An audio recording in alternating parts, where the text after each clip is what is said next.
Hello বন্ধুরা, তোমাদেরকে আমার এই চ্যানেলে স্বাগত। আজকে তোমাদের জন্য করোনা ভাইরাসের উপর একটি ভিডিও নিয়ে এসেছি, যেটিতে সহজ সরল ভাষায় বর্ণনা করা আছে ভাইরাস কি, করোনা ভাইরাস কি, কোভিড-19 কি এবং কিভাবে এগুলি আমাদের মধ্যে সংক্রমণ ছড়ায়। তো বন্ধুরা, দেখতে থাকো শেষ পর্যন্ত।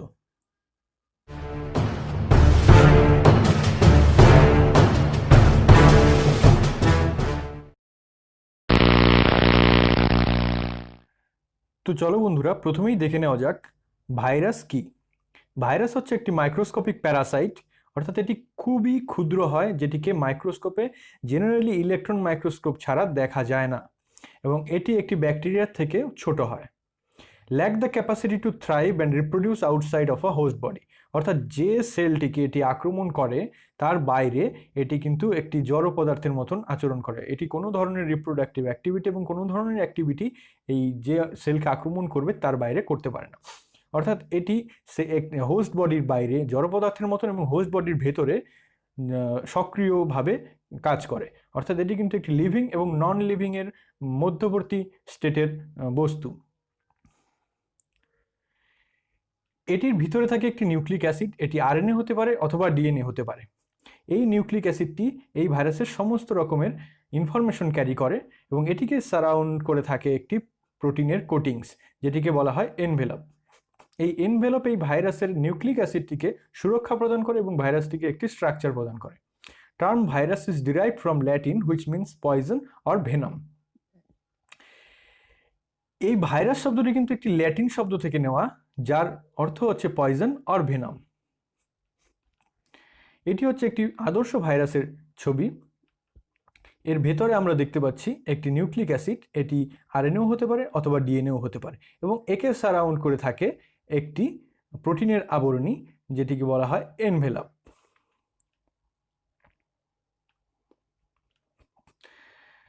এখন আমরা দেখে নিই প্রথম ভাইরাস কি আবিষ্কার হয়েছিল। প্রথম যে ভাইরাসটি আবিষ্কার হয় তার নাম টোব্যাকো মোজাইক ভাইরাস, টিএমভি। এটি তামাক পাতায় প্রথম দেখা যায় এবং এটি আবিষ্কার হয় 1892 খ্রিস্টাব্দে। দিমিত্রি ইভানোভস্কি এটি আবিষ্কার করেন। এখন আমরা দেখে নিই what is a corona virus, অর্থাৎ করোনা ভাইরাসটা কি জিনিস। এটি a type of virus first discovered in the 1930s, অর্থাৎ 1930 সালে প্রথম এই করোনা ভাইরাস আবিষ্কার হয়। 1930 সালে কিন্তু একটু মানুষের মধ্যে আবিষ্কার হয় না, এটি কিন্তু প্রথমে মুরগির মধ্যে দেখা যায়। Named for the crown like spikes on their surface. আমরা জানি করোনা ভাইরাসের ছবিটি যদি আমরা দেখি, করোনা ভাইরাসের ছবিটির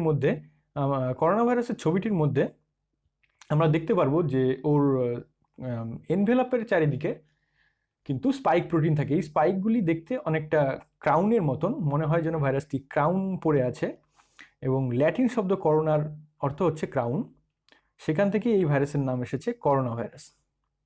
এটির ভেতরে যে নিউক্লিক অ্যাসিডটি থাকে সেটি positive sense RNA, belong to the Coronavirinae family subfamily in the Coronaviridae family of the Nidovirales order. এর যে ট্যাক্সোনমিক্যাল টার্মসগুলি আছে সেগুলি হচ্ছে সাবফ্যামিলি হচ্ছে করোনা ভাইরানি, ফ্যামিলি হচ্ছে করোনা ভাইরাডি এবং অর্ডার হচ্ছে Coronavirales. There are 4 main subgroupings of corona viruses. 4 ধরনের সাবগ্রুপিংস হয় এই করোনা ভাইরাসের, সেগুলি হলো alpha, beta, gamma and delta. এই করোনা ভাইরাসের অ্যাভারেজ ডায়ামিটার অর্থাৎ করোনা ভাইরাসের অ্যাভারেজ ডায়ামিটার অর্থাৎ ব্যাস হয় হচ্ছে 125 ন্যানোমিটার অথবা 0.125 micrometre. Human corona viruses are first identified in the mid 1960s, অর্থাৎ 1960 সালে কিন্তু মানুষের মধ্যে আক্রমণকারী করোনা ভাইরাস প্রথম আবিষ্কার হয়। Until December of 2019 only 6 different coronaviruses are known to infect humans. 2019 সালে যে করোনা ভাইরাসটি প্যান্ডেমিক ছড়ালো, অর্থাৎ SARS-CoV-2, যেটি কোভিড-19 রোগটির জন্য দায়ী, এটি আবিষ্কার হওয়ার আগে কিন্তু আমরা 6 ধরনের করোনা ভাইরাসকে জানতাম যেগুলি মানুষকে আক্রমণ করতে পারে, এবং এটি আবিষ্কার হওয়ার পরে লিস্টটি গিয়ে দাঁড়ায় 7টিতে। অর্থাৎ এখনো পর্যন্ত আবিষ্কার হওয়া করোনা ভাইরাসের মধ্যে 7 ধরনের করোনা ভাইরাস মানুষকে আক্রমণ করতে পারে। এদের মধ্যে এই 4 ধরনের corona virus 229E, NL63, OC43, HKU1, এই 4 ধরনের করোনা ভাইরাস জেনারেলি মানুষকে আক্রমণ করে থাকে। এগুলি হচ্ছে common human corona virus, generally মানুষকে আক্রমণ করে এবং আমাদের ফ্লু লাইক সিমটমস দেখা যায়।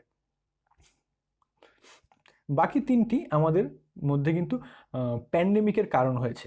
এগুলি হচ্ছে মার্সকভ, সার্সকভ এবং সার্সকভ-2। মার্স হচ্ছে মিডল ইস্ট রেসপিরেটরি সিন্ড্রোম, এটি 2012 সালে প্যান্ডেমিকের কারণ হয়। সার্সকভ অর্থাৎ সেভিয়ার অ্যাকিউট রেসপিরেটরি সিন্ড্রোম, এটি 2002-3 সালে প্যান্ডেমিকের কারণ হয়। এবং সার্সকভ-2 যেটি কোভিড-19 রোগটির জন্য দায়ী, এটি কিন্তু 2019 সালে এটি কিন্তু প্যান্ডেমিক এখনও ছড়িয়ে যাচ্ছে।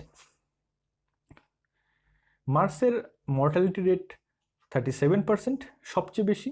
সার্সকভের মর্টালিটি রেট 10% এবং সার্সকভ-2 এর মর্টালিটি রেট 1.4%। সবচেয়ে কম কিন্তু সার্সকভ-2 অর্থাৎ কোভিড-19 এর মর্টালিটি রেট সব থেকে কম। মর্টালিটি রেট হলো প্রতি 100 জন আক্রান্তের মধ্যে কতজন মারা যাচ্ছে।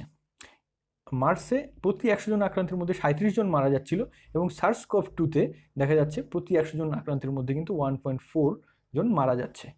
অর্থাৎ সব থেকে কম মর্টালিটি রেট সার্সকভ-2 এর, কিন্তু সব থেকে ইনফেকশন ঘটানোর ক্ষমতা বেশি হচ্ছে সার্সকভ-2 এর। এটি সব থেকে তাড়াতাড়ি মানুষের মধ্যে ইনফেকশন ছড়িয়ে দেয়।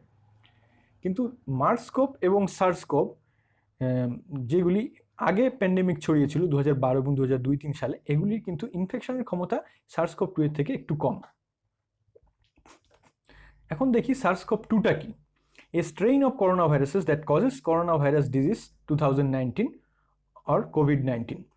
এটি হচ্ছে একটি করোনা ভাইরাসের স্ট্রেইন যেটি কোভিড-19 রোগের জন্য দায়ী। এটি আমাদের মধ্যে রেসপিরেটরি ইলনেস ঘটায়, অর্থাৎ শ্বাস প্রশ্বাসজনিত এবং সর্দি কাশিজনিত সমস্যা আমাদের মধ্যে সৃষ্টি করে।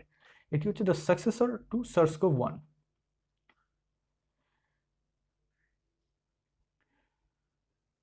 অর্থাৎ সার্সকভ-1 যেটি আমাদের 2002-3 সালে যেটা আমাদের মধ্যে প্যান্ডেমিক ছড়িয়েছিল, তার সাকসেসর বলা হয় সার্সকভ-2কে। এটি করোনা ভাইরাস এই রকমের দেখতে হয়।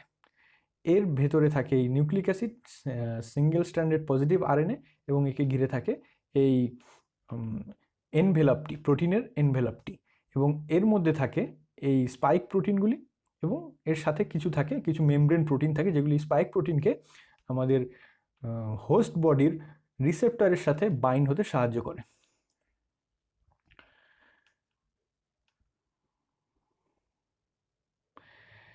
একটি করোনা ভাইরাসের 3D পিকচারটি অনেকটা এরকম, যদি মাঝখান থেকে কেটে দিই তাহলে অনেকটা এই রকমের দেখতে হয়।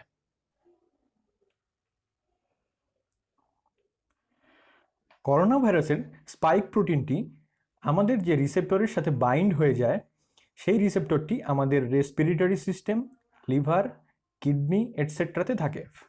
মূলত এটি আপার রেসপিরেটরি ট্র্যাকে আক্রমণ করে, এবং যখন কন্ডিশন সিভিয়ার বা অ্যাকিউট হয়ে যায়, সেই সময় এটি কিন্তু অ্যালভিওলাইয়ের ভিতরে এক ধরনের লিকুইড পদার্থ জমা হয়, যার আমাদের ন্যাচারাল ইমিউন রেসপন্সের কারণে একটি লিকুইড পদার্থ জমা হয়, যেটি কিন্তু আমাদের অ্যালভিওলাইয়ের ভিতরে গ্যাসীয় আদান প্রদানে বাধা দেয়। অর্থাৎ আমাদের লাংসের ভেতরে ভাইরাস এদিক দিয়ে এখানে লাংসে আসার পরে, একদম সিভিয়ার কন্ডিশনে লাংসে আসার পরে, লাংসের ভিতরে যে অ্যালভিওলাইগুলি থাকে আমরা এখানে দেখতে পাচ্ছি, এই অ্যালভিওলাইকে ঘিরে থাকে বিভিন্ন ক্যাপিলারিস, সূক্ষ্ম রক্তজালিকা, যেগুলির থেকে কিন্তু কার্বন ডাই অক্সাইড অ্যালভিওলাইয়ের মধ্য দিয়ে আমাদের নাক দিয়ে বাইরে বেরিয়ে যায়, এবং আমাদের দ্বারা নেওয়া অক্সিজেন এই ট্র্যাক দিয়ে ঢুকে এই অ্যালভিওলাইয়ের ভিতরে এসে এই ব্লাড ভেসেলসগুলির ভিতরে রক্তের সাথে মিশে যায়। এভাবে কিন্তু অক্সিজেন এবং কার্বন ডাই অক্সাইডের গ্যাসীয় আদান প্রদানটি হয়। কিন্তু এর ভিতরে যখন এই লিকুইড জাতীয় পদার্থ জমে যাচ্ছে, তখন কিন্তু অক্সিজেন এই দিক দিয়ে আসলেও আর ক্যাপিলারির সাথে মিশতে পারছে না, এই রক্তজালিকাগুলির সাথে মিশতে পারছে না, যার ফলে কিন্তু আমাদের শ্বাসকষ্টজনিত সমস্যা দেখা দিচ্ছে একদম সিভিয়ার কন্ডিশনে। কিন্তু মাইল্ড কন্ডিশনে এটি আপার রেসপিরেটরি ট্র্যাকে শুকনো কাশি এবং আরও যা সিমটমস আছে সেগুলির মধ্যেই সীমাবদ্ধ থাকে।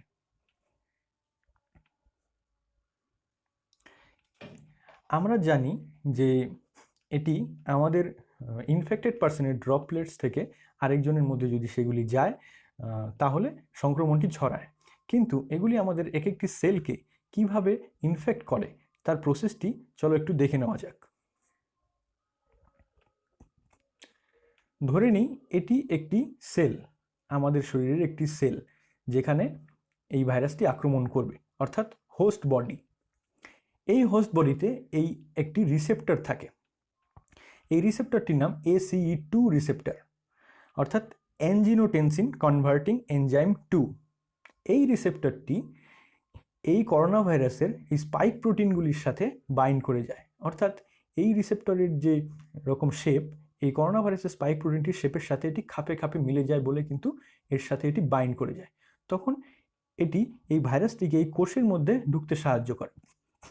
এই কোষের মধ্যে ভাইরাসটি ঢুকে যাওয়ার পরে কিন্তু ভাইরাসের চারিদিকে যে এনভেলপের আবরণীটা সেটি ভেঙে যায় এবং ভিতরকার নিউক্লিক অ্যাসিড, অর্থাৎ যে পজিটিভ স্ট্র্যান্ডের আরএনএটি ছিল সেটি কিন্তু রিলিজ হয়ে যায় এই কোষের ভিতরকার সাইটোপ্লাজমের মধ্যে। এখন আমরা জানি কোষের ভেতরের সাইটোপ্লাজমে রাইবোজোম থাকে, এই রাইবোজোম কিন্তু প্রোটিন সিনথেসিসে অর্থাৎ প্রোটিন তৈরি করতে সাহায্য করে। এই ভাইরাসের ভেতরকার নিউক্লিক অ্যাসিড সাইটোপ্লাজমের মধ্যে রিলিজ হওয়ার পর এটি কিন্তু এই কোষের এই হোস্ট বডির রাইবোজোমকে ইউজ করে কিন্তু এর জন্য প্রয়োজনীয় সমস্ত প্রোটিন এলিমেন্টগুলি তৈরি করে নিতে থাকে।